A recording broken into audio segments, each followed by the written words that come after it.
And I'm joined in studio now by two extraordinary gentlemen. To my immediate left is Mr. Eric Hanna. He is the president of Lift Up America. Eric, welcome to the program. Thanks for having me. And Dave Hanna, you are the chairman and the founder of Lift Up America. I'm so pleased to have both of you gentlemen here. Thanks for being. Well, we're delighted to be with you. Thanks, Don. Now, Dave, you and I met pretty close to a year ago. We were at a financial convention, and I saw you give a presentation about Lift Up America. It really struck me both emotionally and spiritually as to what you folks are trying to do.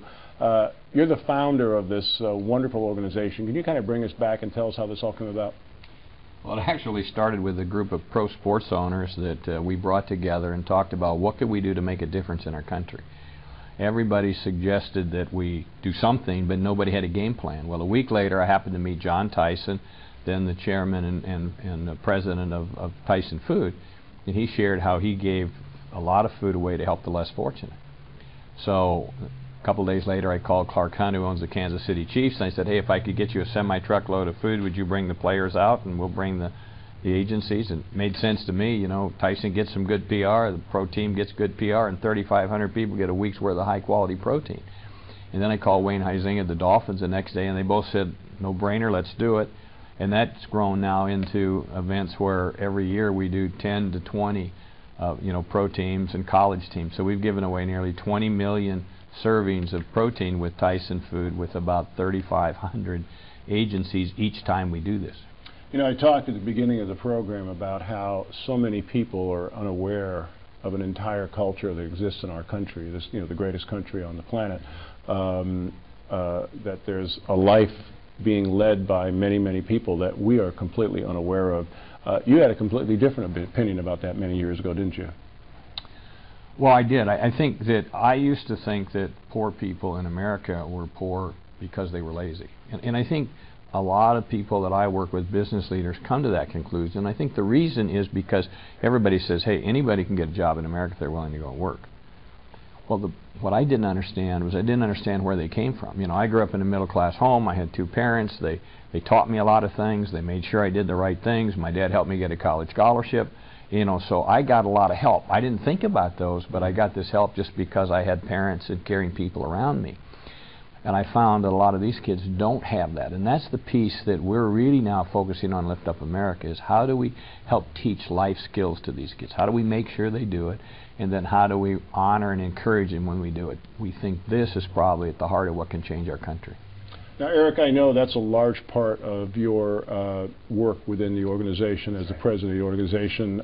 We call it the Ambassadors of Compassion, or I should say you folks call it the Ambassadors of Compassion. Tell us what that's all about. Well, Ambassadors of Compassion, first of all, it has to start with us. It has to start with you and I as business leaders and different people in the community that are willing to make a difference. Because when you're asking a lot of families who are challenged with a lot of needs every day to be compassionate, and they don't see from us what that looks like, you've got to be a role model first. So it starts with us. And then what we do is we challenge a lot of these families, work with a lot of nonprofits, these families that are facing needs every day, to be an ambassador of compassion. We train and equip them in this area. And an ambassador of compassion is someone who serves the needs of their community and also takes responsibility for their own life. And we literally put together a life acrostic, and then we measure that progress as an ambassador of compassion. So we have a kickoff event. We've done it at Grauman's Chinese. We'll do it at a stadium event around the country. And then we will follow that process for the next 6 months, and measuring in these areas of teaching, in the area of life, labor, influence, forgiveness, and there's other levels that go along with that. And then as the nonprofits go back after that training, they physically not only focus on the interpersonal part of what the child and the families are working on, forgiveness, for instance, the power of what it is to forgive yourself and others, but also to be a positive influence and sharing your experiences. There's healing that comes from sharing your experiences.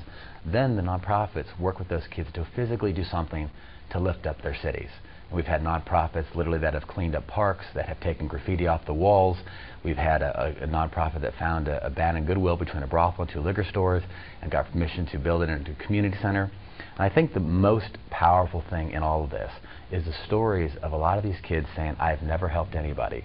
I've been served my whole life. I never knew what it felt like.